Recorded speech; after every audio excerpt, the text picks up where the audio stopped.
Hello and welcome to episode 128 of the Rollo and Slappy Show. Today is January 21st, 2019. I am Rollo McFlugel, and with me is Slappy Jones 2, and we are both from McFlugel.com. Show notes page for this episode will be McFlugel.com/128, where you'll find links to some of the things we talk about, as well as LibertyMugs.com, which you should go check out and buy a libertarian-themed mug, or even a t-shirt, because we've added that too. And even hat. I was going to say hats, but it's only one hat. It's a mathbot.com hat. Go check out mathbot.com while you're at it. Do that too. And one other homework assignment. Go over to wherever you listen and give us 5 stars. Yeah, and leave a review, leave a comment, leave us a rating. We would appreciate it. It helps get this podcast out there with little effort on your part. So, and we would very much appreciate that. So with that, Slappy, why don't you take it over? Sure. Introduce our episode. If his voice isn't going to be quite as crisp as usual, because we won't be using this as a free market success story, but his internet's down. Yes, it is. We had some high winds last night, and my cable and internet has been out. Although it is pretty impressive that you don't have the the fiber optic cable hardwired to your house available. You're still on the internet doing a call like this with video. Yeah, when you said that the free market failure, I was actually going to say, well, we do have a success here that I didn't have to go to somewhere. I didn't have to go somewhere remote to do this where they have internet. I'm still doing it from the same spot I always do. Yeah, just so it's clear, for the audience, I was joking about it being a failure. I mean, of course. And also we could do, well, IPs or ISPs are not free market. Yes, we know. Calm down. And also, if you want to complain about the audio quality, well, you're getting this for free. So true. If you want to send us money, we'll certainly figure out ways to improve the audio. Yeah, we could do that. Yeah. So like $1 million, and I'll build a nice studio for us. And I'll record in it. Yeah. But anyway, if you're still listening after all that, let's get our episode going. So today we're going to talk about what happened. Well, I guess it was last Friday at the pro-life march, the March for Life. Is that what it's called? Yep. Yeah, there was an incident that kind of went all over the internet, had a big reaction from lots of people, even like, I guess we would call them conservatives or Republicans or people who are generally right-wing, or we would refer to them as right-wing in America, who were upset about a high school kid. I guess there was I don't know how it started, to be honest with you. I kind of got on this late, but there was a Indian, American Indian, with a drum, and I guess the picture is the high school kid is basically pretty much nose to nose with this guy, and everyone was calling it racism. And really, I think that's all the information they had, because when you look, there was a lot of video of this. That's the thing with today. There's lots of cameras everywhere. And so you have a lot of different angles and a lot of footage. One of the videos I saw, and I didn't see the whole thing, but it was almost 2 hours long, of people recording in that. I guess that was the, what do they call themselves? The Black Israelites or Black Hebrews or something like that? Black Hebrew Israelites, yeah. Yeah.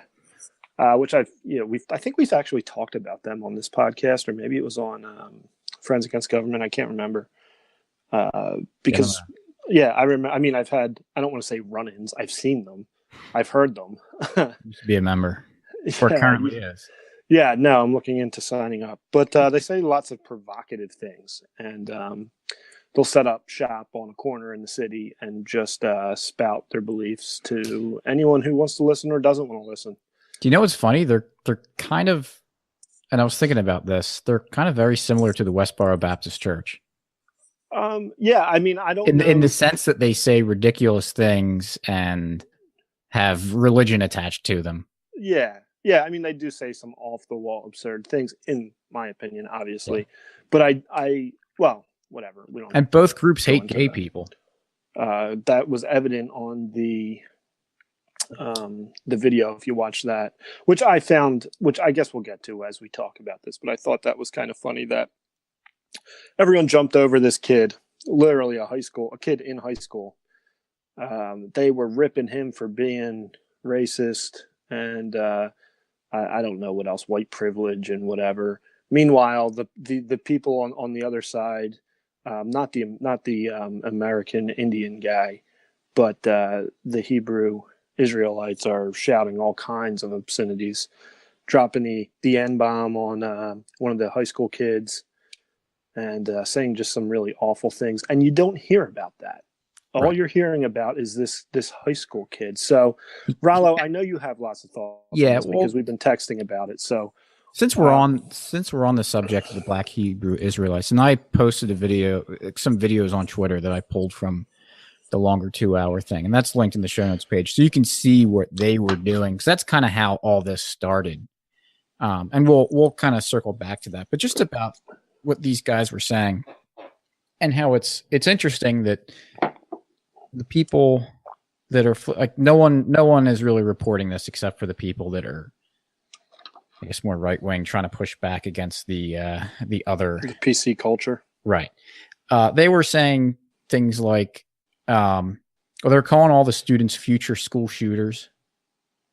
A lot of it, and saying a lot of anti-gay stuff, and it was kind of fun. And it's funny too because these kids are supposed to be the hateful ones and just hate minorities and everything. And I don't know, I forget how or why they said it, but they said your president, referring to Donald Trump, is a homosexual. Well, they were wearing the "Make America Great" hat, so right, I assume, right. Yeah. And so you hear a kid shout back, "Who cares?" Right. It's like, and they're considered the hateful ones, right? And then they're calling, yeah, like you said, there's a couple black students in their group, and they were calling the Black Hebrew Israelites were calling them the N-word. They're just seem like pretty nasty people. But I want to circle back to the very beginning when this first came out, because when I first saw this, I saw a video of this kid. It was maybe less than a minute long, of him just standing there smiling with the smirk on his face, this Native American, and he had all the other kids surrounding him. And I admit, I took the bait. I thought that this kid was a punk, and I didn't at that point, because I've been saying recently and thinking about recently, like when we see things like this, and I have an article half written about this, still do a week later, that, all right, when we see an issue, especially like racism or something that we just don't like, unsavory behavior, even we can say this to some instances of violent behavior.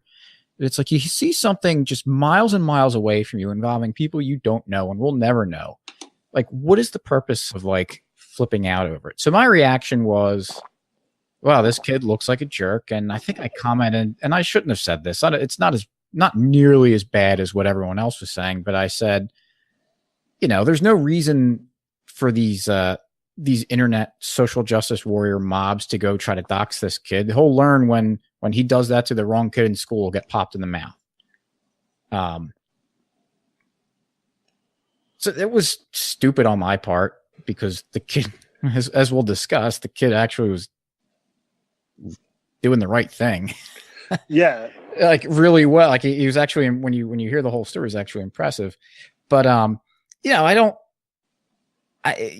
always preach, and I was talking to someone about this recently, that, we always never believe the media, but as soon as it's something that kind of fits your narrative, and it was, even for me, it was, well, I see a bunch of kids in MAGA hats, so they're probably being idiots. And I think that's what a lot of this comes down to. It's just people, especially people on the far left, just see that hat, and it just means that whoever's wearing it is just the most evil person in the world with no ability to have any sort of redeemable qualities. But you know, obviously when the more videos came out, it showed that the opposite was happening. And even still, I remember as more information was trickling in, I started seeing more stuff, because I know people were saying like, what about the chaperones? What were they? Why weren't they taking care of this and solving this problem? I was like, well, I mean, and even still, and people were also saying that, well, maybe we shouldn't have him doxxed, but it's good to have him get embarrassed on the internet.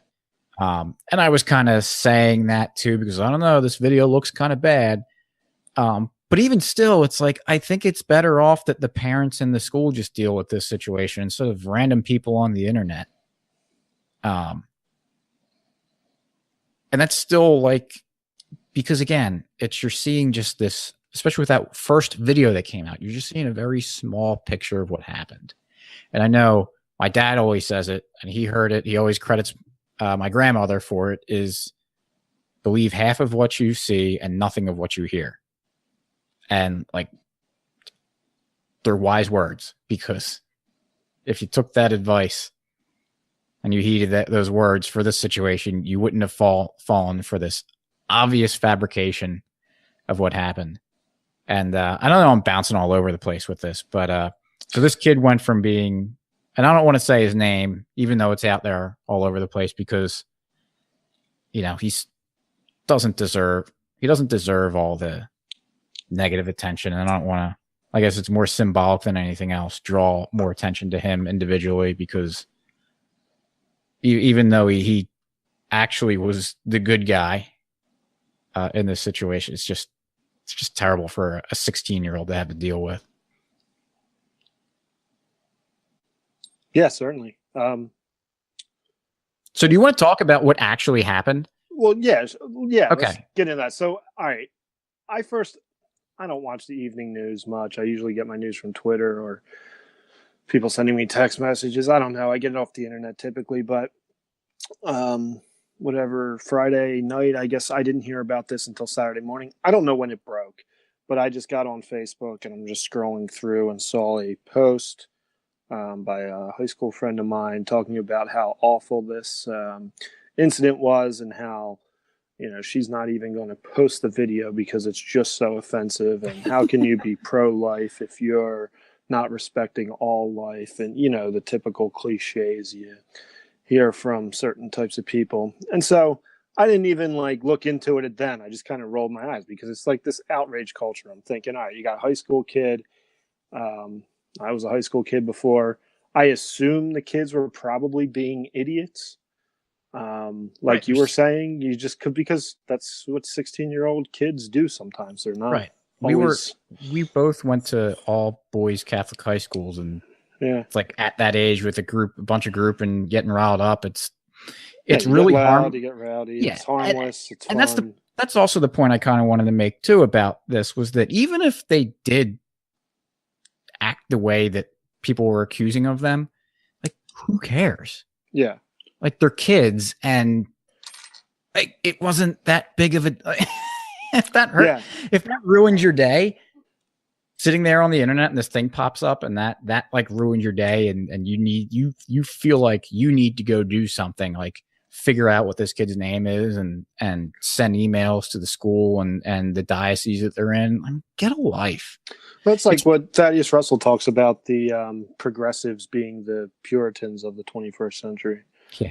It's like, if you don't agree with me for every reason, you're a heretic. You must be burned at the stake, essentially. Mm-hmm. Which I think is a pretty good analogy. But anyway, I didn't realize how big a story it was even. I saw that post and didn't think anything much of it. I just kept going. I'm like, all right, so there's a bunch of high school kids are idiots. Then it's a text group that we're both in with some friends from home. Someone brought it up, and I think my response was something like, I don't know, the kids were probably being idiots. Probably shouldn't act that way, but I'll bet you there's more to the story. Then the texts keep coming in with more and more videos and more context, and it's like, wow. So, yeah, why don't we kind of walk through this a little bit? Yeah, and so I'm getting this from how I'm understanding the situation is based on all of the videos, which are from different angles at different times. different people, and also reading the student who is kind of at the center of attention of all this did write a statement. One quick point too, which I haven't seen this since that first post I saw. In that post I saw, it was reported that they were chanting "Build the Wall." Did you see those reports? I did not hear that. Yeah, because I saw under the Facebook post in all caps, "Native Americans were here first. The wall isn't even about them." And I heard that again. But when you have all the videos, I didn't hear any build the wall. Did you? No, they were. Okay. Well, I guess we'll address that, what they were chanting as we go in. But yeah, they I don't know. Did you want to take it? No, go ahead. Okay. I'll kind of, if I think of things, I'll throw them in. I have no internet, so I'm on my phone. Yeah. I can't look things up as we go, so it's all off memory. So they were, like you said before, they were there for the March for Life, a group of students from Covington High School. And it was the end of the day, and they were done the march, and they were told that the buses were going to be in front of the Lincoln Memorial at 5:30 p.m. So they were given time to go in their own little groups and just kind of do some sightseeing, be on their own. That's what they did. They have all those monuments down there and Smithsonian's. Yeah, there's lots to go check out. So this group of students, or it might have been the entire group from the high school, ended up mustering at their location around 4:30 p.m., about an hour earlier. And they're just all kind of hanging out, standing there. And as they said, this group of protesters, being the Black Hebrew nationalists, were starting to yell at them. And they were just kind of didn't really know what was going on. Being high school kids, they probably thought it was funny. I mean, knowing what they were, I would find it funny with those guys just screaming at a group of them, saying that literally saying stuff like there's going to be a nuclear holocaust because, quote unquote, I don't know if this wasn't going to cause. Yeah, but something else was going to be caused by because, quote, you gave faggots rights. Right. Something like that. And talking about your president, the guy actually said which I didn't do this, but he said to Google, or it's on YouTube. You can go check it out. Donald Trump making out with Rudy Giuliani or something like that. Oh yeah, that's when he said your president's a homosexual. And the kid replied, one of the kids replies, "Who cares?" Yeah. Yeah, they're terrible, hateful kids. Bigoted, racist kids who hate homosexuals. They're like, who cares? Right. But anyway, so they're yelling these absurd things at the kids. I don't know how you expect a group of high school kids to react to something that is, I mean, we often criticize schooling, right? Mm-hmm. And how it gives you one angle of history. And whenever you hear something outside of that, it kind of shakes you. Imagine hearing this kind of stuff. Right. And so from the one student, he said at this point, since they didn't know what was going on, it was weird, they asked the chaperone if they could do one of their school chants, which if you watch the video, before I even read that was happening, they're obviously doing some sort of chant. The one kid stood in front. I think he started taking his shirt off and stuff and just getting everyone riled up. And they started doing what was obviously like a pep rally type thing. And they said their intention was to just try to drown out what those other protesters were doing. So from the video from the Black Hebrew nationalists, or Black Hebrew Israelites. They're hot dogs. Yeah. I wonder why I said that, but now it makes sense. Man, I got hot dogs on the mind, I guess. Maybe that's what I should do after this episode. So we should make a meme somehow doing that. They thought that you could hear them saying they're mocking us, they're laughing at us. I was like, yeah, no kidding, they're laughing at you, as they should. And that's one of the things I want to say too, is that when you hear these crazy, off the wall extremists saying ridiculous stuff, I do not believe that you should give them the time of day other than to laugh in their faces. Don't argue with them, just laugh at them, because what they're saying is ridiculous and they only deserve laughs for it. I mean, if we went down to Washington, D.C. and started yelling about the evils of the federal government and the Federal Reserve Bank or whatever else, military industrial complex, and we're shouting these things at anyone who's walking by, they're probably going to think we're nuts. And I don't blame them for doing that. Yeah, I was going to say, being who I am and what I believe, if I saw someone shouting that stuff, things that I completely agree with, I would walk by and think, crazy. Yeah. Yeah. It's not normal. So they were doing their school chant. And this is when the Native American protester group, I wrote this in the show notes page. I think it's actually kind of funny. This whole setup it sounds like it's a joke, how it gets. So there's a group of Black Hebrew Israelites, Native Americans, and students from boys from a Catholic high school.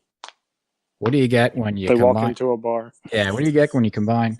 But so all of a sudden, you got this flotilla of Native American protesters beating a drum and singing or chanting, walk right into the group of students. Now, of course, this was portrayed by the media and everyone originally, and I even think some of the Native Americans, that they got surrounded by the students. Yes, the students approached them. Right. But the video makes it clear that these guys walked straight in. They came out of nowhere. It was these Black national Hebrew. So the hot dogs. Can we just call them hot dogs? Yeah. No, what is their actual name? Are they Black Hebrew Israelites? Yes. So the Black Hebrew Israelites are there shouting for a while, and these kids are standing there. And then seemingly out of nowhere, I don't know where the Native Americans came from. They just kind of walked into the screen. I didn't see them earlier. Maybe they were there. I don't know. Yeah, that's a good question. I think they had some sort of march earlier that day. Okay. And I'm sure they were there for what? Sorry, I just got an important text. I'm sure you did, but from my mom. No, it is important. Certain people will. But okay, sorry for the distraction. I mean, it was originally reported that the Native American went in to defuse a situation. Yeah. And I guess, or that kid approached them. I'm getting confused now, because originally it was the white kid approached the Native American. Yeah. Then it was the Native American wanted to defuse the situation, there was no situation to defuse one. Well, he was saying what he said was that he wanted to go in and he saw the two groups shouting, and he wanted to prevent the students from getting violent or something, or taking it up a level. And it's like, really? Like, that's how you assess that situation? Is that they were the ones that were like the bigger threat? Yeah, those kids were like laughing. They weren't even really saying anything back. Not much back, were they?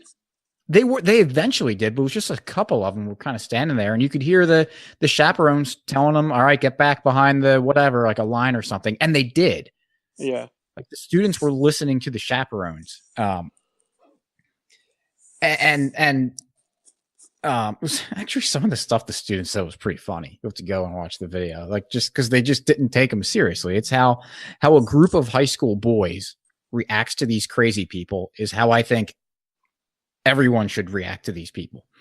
But so, yeah, that's funny how the story changed around the Native Americans, how originally they were surrounded by these group of students, and then it came, we approached them because we were trying to defuse the situation. So they end up, for whatever reason, the one guy in particular, I don't know his name, but the one that's beating the drum, walks right up to this one kid, and the kid, unlike all the other students, doesn't back away and just holds his ground. He just stands where he is, and this guy just gets right up into his face and is beating the drum with the stick going right near his cheek, and just yelling. Like, yeah, yelling at him, and the kid just kind of stands there, eventually just kind of smiles, which had to be a very awkward smile. Yes. This kid didn't know what was going to happen. I'm sure he was a little intimidated, a little scared. Right. And you know what's funny? I saw people commenting on this. It's like, well, he should have just walked away. if he was a good Christian Victim boy, blaming. like if he was a good Christian the aggressor boy, like, is wrong, right? well, and here's the thing, maybe it is a good thing to just like kind of walk away and stuff, but at the same time, this is where I'm kind of torn on this because walking away would have maybe I don't know, it probably wouldn't have solved anything. No, But walking away would have been fine to do. And I wouldn't have had a problem if he decided to walk away. But also, should we be teaching kids to just back down? Yeah. Like that kid was more of a man than anyone else there, that he stood there and smiled at the guy. And he didn't push him. Right. He didn't say anything. He just stood there. Right.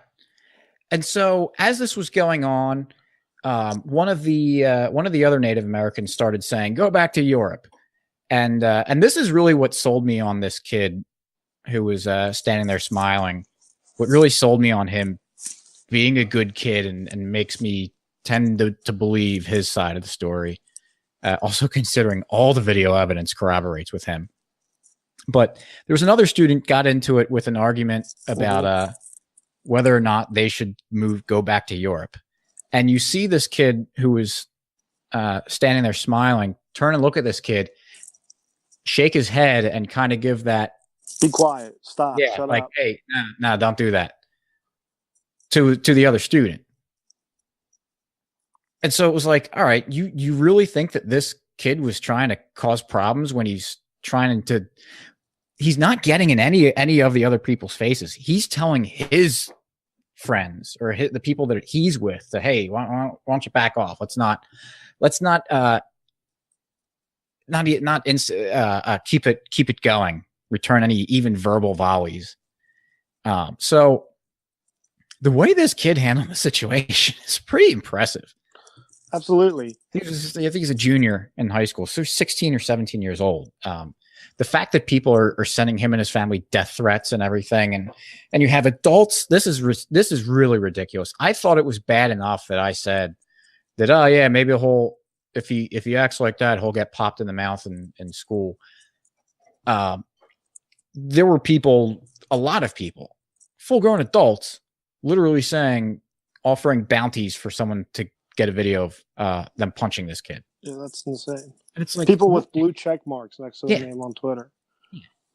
Now it's ironic because whenever anything happens that's remotely close to someone saying something kind of mean and people on the left don't like it, it's they're calling for violence. How terrible world we live in. Also, really, if someone walks up to you, staring you dead in the eyes, banging a drum and yelling in your face, they're clearly invading your space. I mean, what are the appropriate reactions to that? If that kid knocked the drum out of his hand, I think I'd be okay with that. A guy is walking towards you, banging a drum and yelling at you. I'd be ready to defend myself. Oh yeah. Yeah, especially when he's doing it the way the dude was intentionally. He's getting in his space. Now, it probably wouldn't have been. I mean, that in that situation, any sort of physical it would have altercation been would have been. But I'm just saying, I don't know how people are going to react. And if I stared someone dead in the eyes and walked toward them, oh yeah, that person's probably ready for something. And with something that could very easily be used as a weapon. Yeah, or I don't know. Across your chin. I would think the guy's crazy. I don't know what I would do. I'd probably back away. I don't know, because I think this guy is nuts. Right. Yeah, I don't know. I don't know what I'd do. I give the guy, the kid, the high school kid, a ton of credit. He should be commended for the way he handled that. Yeah. And anyone saying anything other than that is crazy and has their own agenda and their own conclusion without looking at the facts here. They made up their mind before they knew the facts. Mm-hmm. And so to the blue check marks on Twitter who are coming out and apologizing, good on you for apologizing, but learn a lesson. Yeah, there were some people, and two in particular, Scott Adams came out and apologized. I saw S.E. Cup apologize. And Jamie Lee Curtis. I saw that. I don't know what her politics are, but I'm just, No I mean, idea. if you're a celebrity from Hollywood, I'm assuming you're on the left. I mean, Yeah, it's a probably good shouldn't do guess. that, but, It's a safe assumption. yeah, someone can correct me if I'm wrong there, but, yeah, there's people coming out and that's good. I mean, you can't, cause I can't say that, oh, you shouldn't have believed it because I kind of did too. But I mean, the next best thing you can do is to come out and say, hey, you know what? I messed up. Now, this is what, like, the problem though. There's a lot of problems because stuff like this happens all the time. So, just two examples of media and politicians too, just flat out lying and fabricating things. Where there was some years ago when Obama was president, there was some rally outside of a place where he was speaking, and it was a Contessa Brewer show on MSNBC, and they showed a clip of this protest outside with a rifle strapped to someone's back, and she said, "Look at this. This is racially charged. You've got white guys with rifles strapped to their back. This is really a bad situation." And someone got a hold of that video that they used to show with the rifle strapped to the guy's back, and they showed the uncropped version. And the white guy holding the rifle was actually a black guy.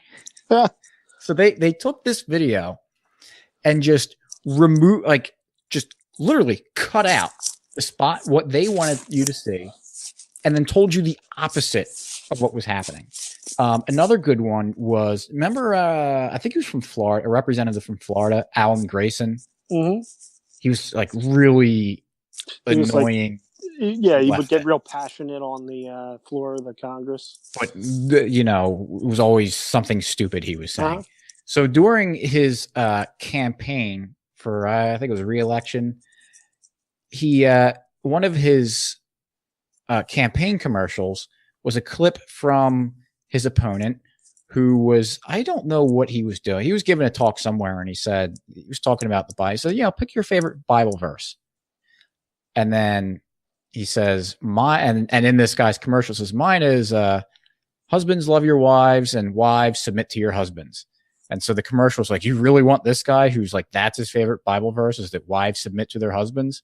But then, of course, someone found the actual video. And what was actually said by this guy was, pick your favorite Bible verse. Now, I don't think a good one would be, wives submit to your husbands. And it just was another just flat out lie. So what's so bad about doing that, or even when it's not just a flat out lie like that, when you just don't have all the information and you run to a rash judgment and you mess up, that's also not good. I think we do our best, and we're very small, extremely small, especially compared to the media, like the bigger, even small media sources. We're just like libertarian sources like us, and even bigger, just non-existent to the rest of the world. But we actually try to have some integrity with this stuff. That there are people that listen to us and maybe get some information from us. And I would feel terrible if we were just sending out bad information, just completely 100% wrong. Yeah, even if it wasn't on purpose, even if we just messed up, I would feel awful. My integrity for that matters a lot. So you have people that are just, because they don't care. I mean, they get a story and they know something like this. When you frame it the way they did in the beginning, this is a juicy story that is just absolute red meat, or should I say, soy patty for exactly for these people that hate Trump and anyone that supports him. So the problem with anything like this, where they don't get the story straight because of shoddy reporting, because of lying, or because of just sloppiness, they could do all the corrections that they want and all the apologies they want, but a lot of people aren't going to hear the apologies. How many times do you read a story or see a headline? They apologize.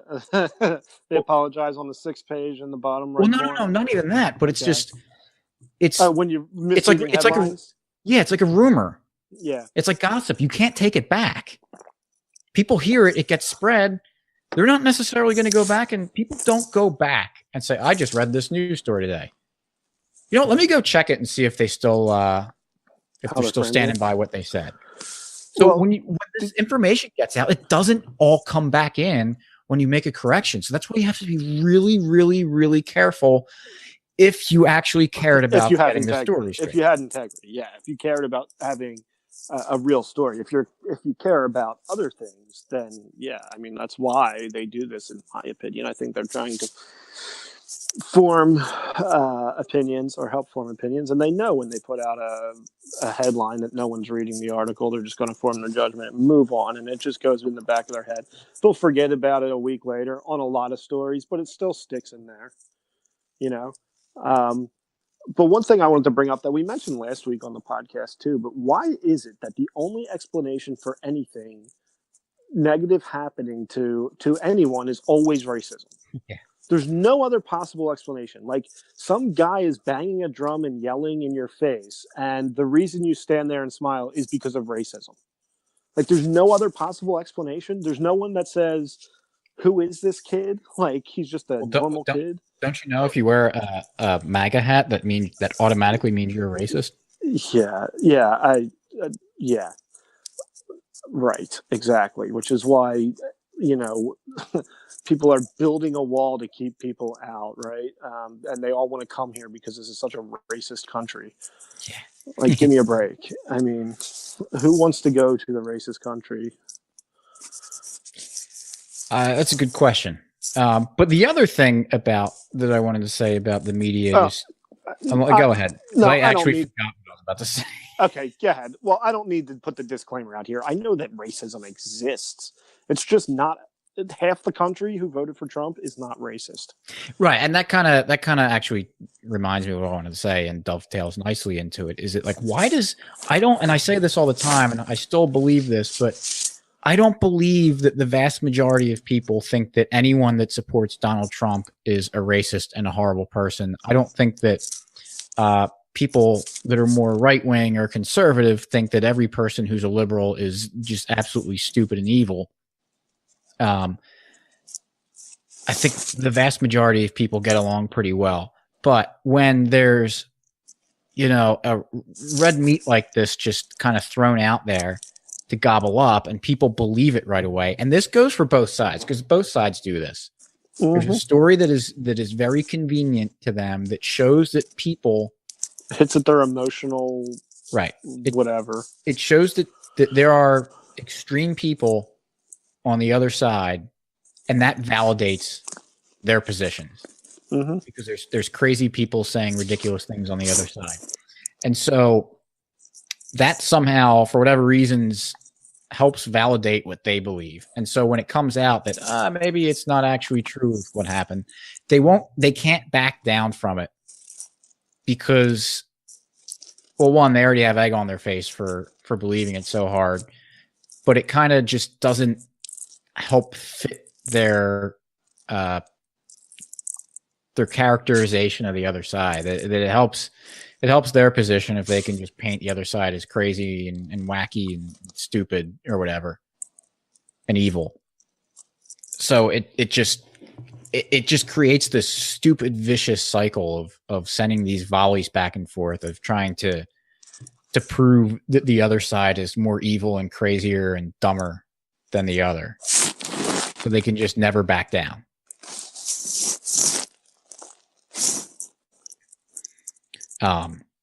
So did you find that article you were looking for?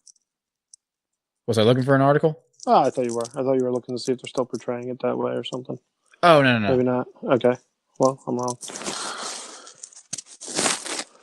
So another thing I wanted to bring up, and this is kind of a side point, but it just bugs me whenever I see it, because it happens all the time. I know this isn't going to happen, but can we quit it with, he's a veteran? Because the Native American guy beating the drum in the story was a Marine. And so anytime there's a story where something happens to someone that's like, it gets plastered out there, like, it's a veteran, it's a veteran, it's a veteran. Like, how can we treat this person this way? So, like, why does it matter? Like, I know I know just who's because listening to this, they like, yeah, I know it doesn't matter, but you try to say that to a normal or random normie, and they'll be like, of course it matters. He did blah blah blah. So if you're a veteran, you're allowed to bang a drum in someone's face and yell at them. Right. Or, it makes, if a veteran gets mugged or something, it makes it worse. Somehow worse. Because, obviously he's a veteran, so we just assume that he just did everything perfectly and honorably. We don't know what random guys did. So it just, that, I just had to throw it out there because there's just another annoying wrinkle in this story. Right. Speaking of annoying, guess who just jumped on the desk and is Crispin. No, he's locked in the basement. Gotcha. So, sorry, I'm getting distracted again. I don't know. Did you have anything else you wanted to say? No, I mean, I think we covered this story how we wanted to. Yeah, there's going to be 8,000 things that I just going to. Yeah, there's a lot that we were going to say that we forgot, but I just, I feel bad for the kid. I feel bad for the people at the school. I was kind of shocked. I think there was a statement from the principal of the school who kind of said something like, that's not the behavior we expect from our students. If I was that kid's parents, I would be angry. Mm-hmm. I might take him out of school. Like, screw you, pal. Like, yeah, can we these are your students. Can you at least get the facts and the story first? Like, you should have said, as what are they called? Covington Catholic. Covington Catholic.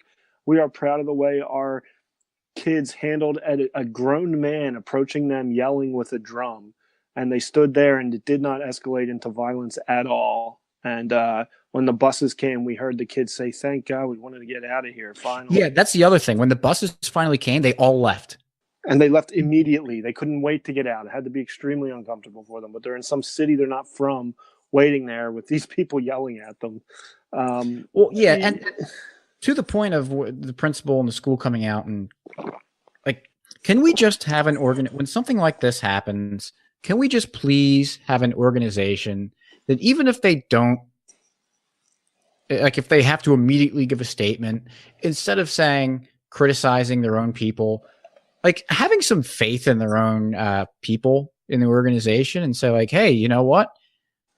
This isn't the way that we act. So until we hear otherwise, until you can, prove it, and we're going to get our information straight, all of our facts, we're going to stand by our people. Yeah, or say we're waiting to hear more on this. Just doesn't, like you just said, it doesn't sound like something that would come from these kids. I know this kid. Yeah, especially by the way this kid acted. I'm sure that he's well known around the school as a good kid. I mean, that just doesn't, a kid reacting the way he did, handling himself the way he did, that's not a random event. This is probably, I would imagine that this is probably a kid who's held in high regard by everyone at that school. So, it bugs me that their immediate reaction, and it happens all the time, is that, hey, let's distance ourselves from this. Instead of defending the kid, which, by the way, he's like 16 or 17 years old, and he's one of your students. Yeah. Like, and you call yourself a Catholic school, kid probably feels a little lonely right now. Yeah. The whole internet coming at him, like, help him out, give him a hand. At the very least, say, let's wait and find out what happened here.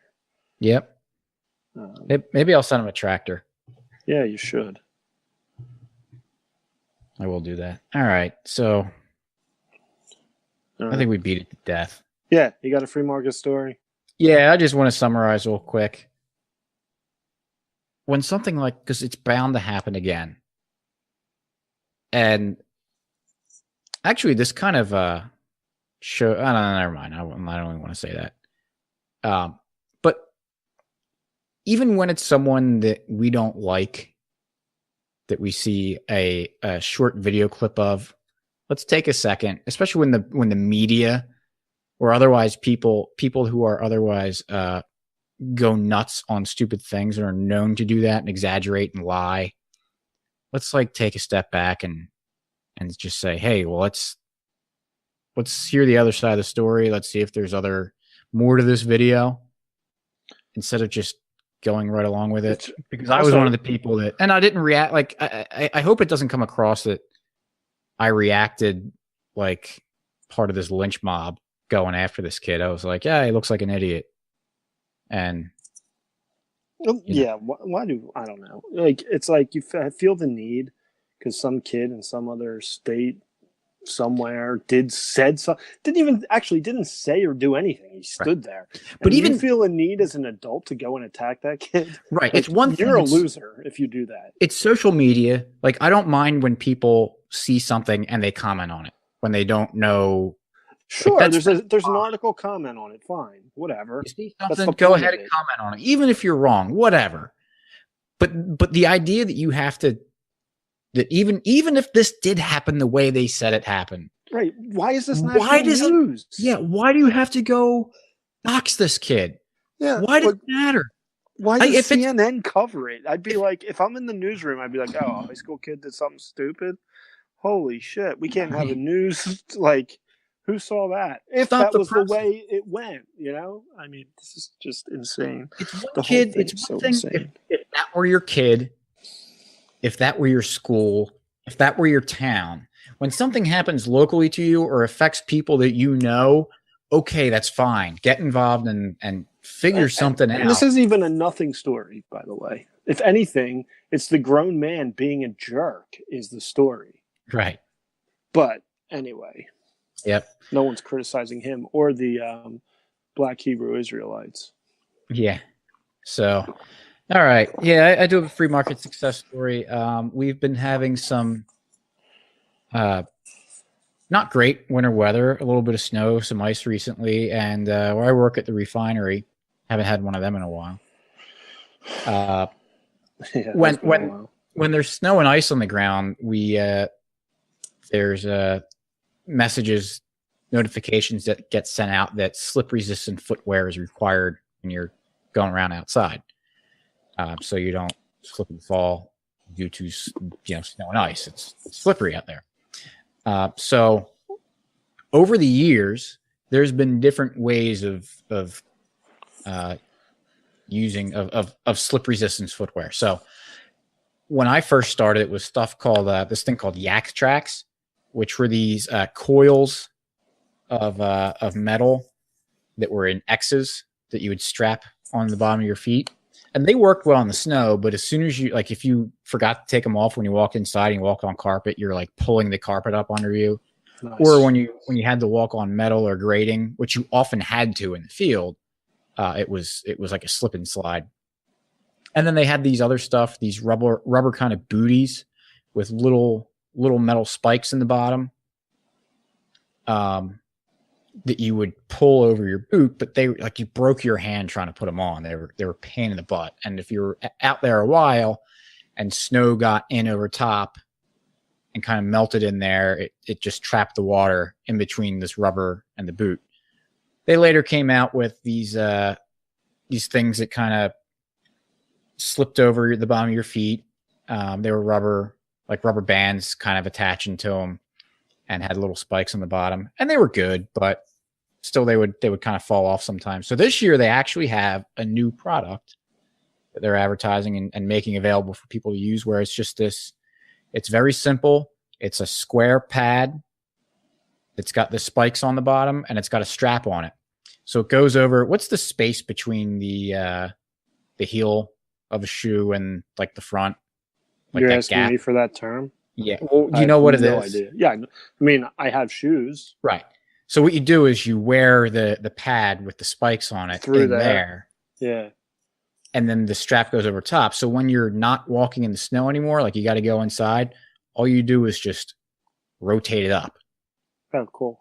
So that spot, since it fills that little gap between the heel and the front of your foot, the strap goes in there. So it's not touching the ground. So you're not like destroying that when you're walking around. So it's just like little things that most people, like, I didn't even know that stuff existed or why there would be. Yeah. But it helps. Yet there's a need out there in the market for it. Mm-hmm. And a need to, because that original stuff, I mean, there's always been stuff to walk in the snow and ice. Put the tennis rackets on your shoes. Yeah, exactly. I was actually thinking about that. But it just shows that there's innovation, people trying to solve problems, because not only to make it safer, but also to make it more convenient to be safe. Right. Now people are more likely using this new type of slip resistant footwear, is that they're more likely to wear it because it's not a pain in the butt. It takes like 2 seconds to put on. It takes a second to rotate it up and down to wear or not. And it works well when you're actually walking around. I had to use it a few times. So it's good. And it's, and you know, evil industrial plants that are doing it that, I thought they like killing their own employees or something. So yeah, but you've survived for a while. So that's good. I have another free market success is, which ties into what we talked about this episode, is that everyone there had a camera on them. So we got more than one view. We got more than one angle. We got almost 2 hours straight footage from the one group. That's not possible probably 10 years ago, 15 years ago for sure. And think about how much history is probably wrong because of that. And how much of the news in the 50s, 60s, 70s, 80s, 90s was just incorrect. Things we would see on the nightly news just wrong because they had one camera there who maybe had a story or an angle they wanted to show. Right. Now you can't hide it. There's cameras everywhere, which is Big Brother-ish, maybe. But in this sense, it's in people's hands, and it was used for their protection, their safety, and they get the full story out there. Yeah, so, this time it worked pretty well. Yeah, and, you know, Big Brother, it's not like the state's cameras. These are all in individuals' pockets. But be careful what you do. There's always a camera. This is true. So, in case you need some support. Yeah. So, all right. Thanks for listening. Again, show notes page is mcflugel.com/128. If you haven't seen some of the longer videos going around, we'll link to that there. And also check out libertymugs.com. Buy yourself a sweet, sweet Liberty mug to give to yourself, give to a friend, give to a coworker, or just, you know, I got one right here.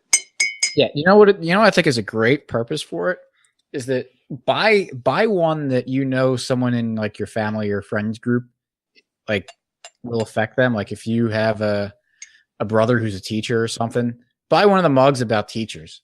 And then when he's over and you're serving everyone coffee, make sure he gets that one. Or at least sees it. You don't want to end up with the coffee on your face. Yeah, or maybe he breaks it and you got to buy another one or two. So True. Actually what you should do Which is what we want. It's the broken mug, not fallacy, because in this case it works. When you break a mug, you buy a new one. So what you should do is you should have multiple spares. Yes. And then just break them and then just keep buying more. Every time your brother comes over, come over every day. Breaks a mug, that's fine. Just buy more. We are more than happy to be your free market success story and provide you with lovely mugs. Yeah. Cool. So, all right. I think we've said enough. So, thanks for listening. We will catch you next week. Peace.